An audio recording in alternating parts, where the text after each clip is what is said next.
Well, hi, I'm Katie Townsend, and I am the Program Director of On-Farm Education at Angelic Organics Learning Center. And we're here today at Angelic Organics Lodge and Woodlands. And if you enjoy this program, we hope you will visit us again. And I'm Jessie Mermel. I'm an on-farm educator here at Angelic Organics Learning Center. I love to connect people to the land and to their food, so speaking about wild edibles is really the perfect way to do that. And I have a special connection with wild food that stems from my heritage. My mother is of Polish descent, and many Eastern Europeans use wild onions and herbs and mushrooms in their spring dishes. And my grandfather was a mushroom hunter, and he passed away before he could teach me. But luckily for me, as an adult, I worked in youth camps in Poland. And when we had free time, the staff would go out and play volleyball and hike, but I gravitated to the cooks, which reminded me of my grandmother. They had babushka scarves and baskets, and they'd go off into the woods and collect mushrooms. I was amazed.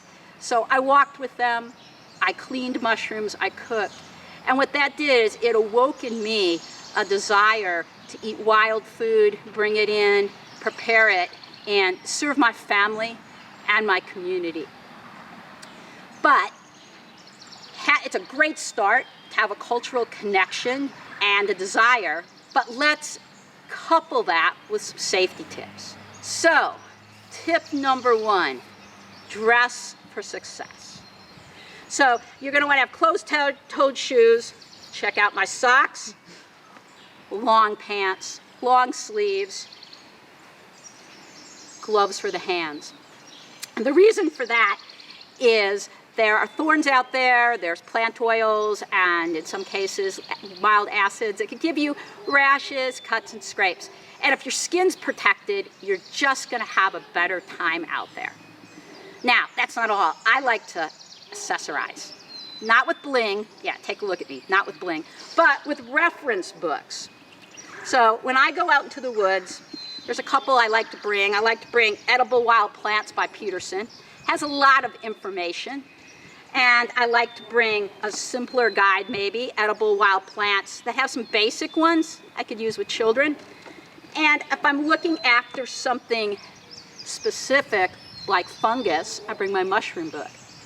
Now, you don't have to bring books into the woods. You could do this on your phone with things like iNaturalist, and the Illinois Department of Natural Resources has information out there. I also like to use Grinnell University's Prairie Guide.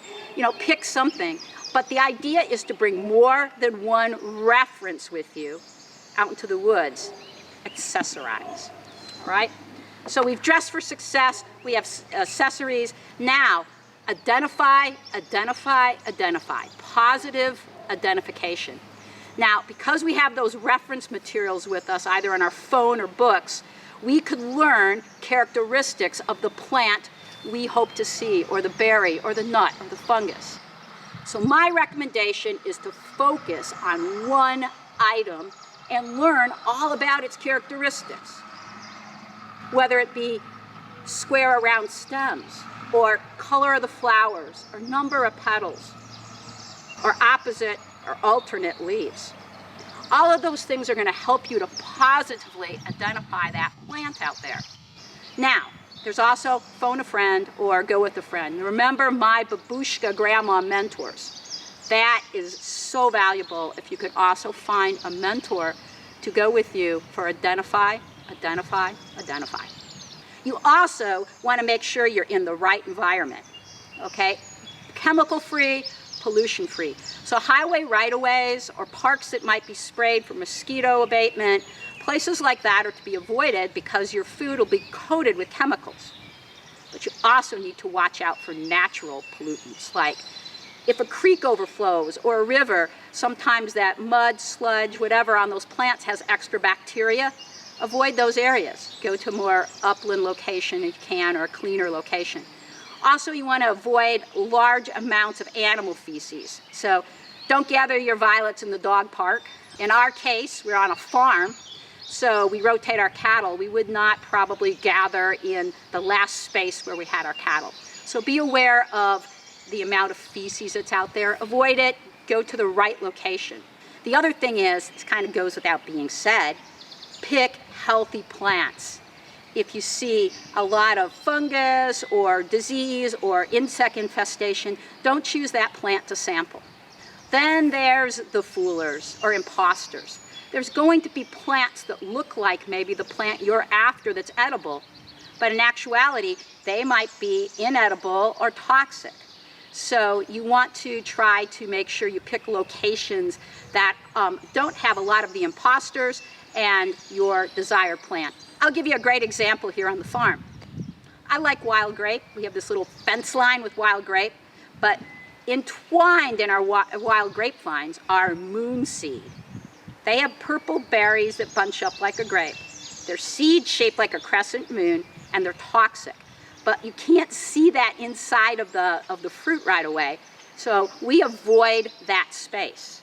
But if you were to hike a little farther, we have a silo, and that silo is wrapped in wild grape, and that's okay.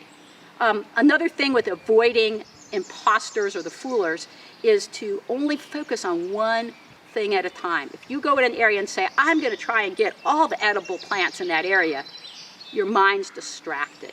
So focus on a plant and develop an eye for that plant.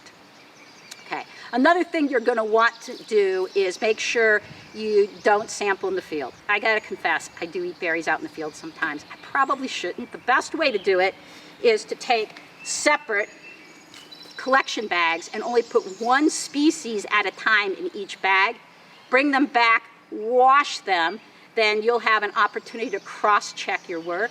Another thing I always say to do is do the tiny sample. So before you dump a cup of blackberries on your vanilla ice cream, take one berry and taste it. And sometimes there's signals like bitterness or tingling on your tongue, and that's a chance to step back and take another look at the situation.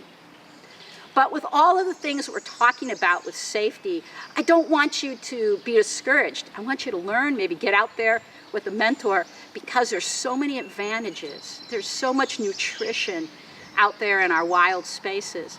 And also that self-reliance and serving other people when you bring them food, man, that really increases my sense of well-being. So I hope you'll see some true benefits for collecting wild edibles. Once you've identified a safe location to go harvest from, you want to make sure that you've done your homework to make sure that whatever public land is accessible to forage wild edibles. Forest preserves, conservation districts, park districts, they all vary on the rules for foraging wild edibles. So make sure that you've done your homework before you head out.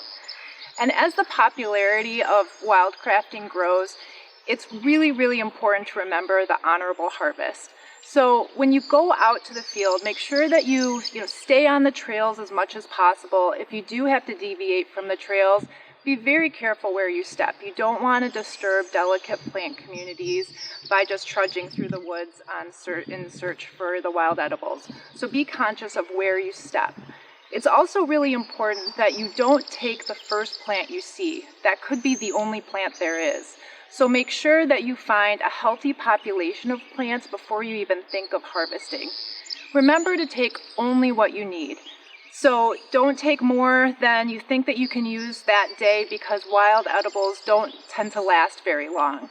So be very conscious of that. Also be conscious that in the forest, this is other species grocery stores. It's their food source. So always err to the side of letting other species have that food before taking it for yourself.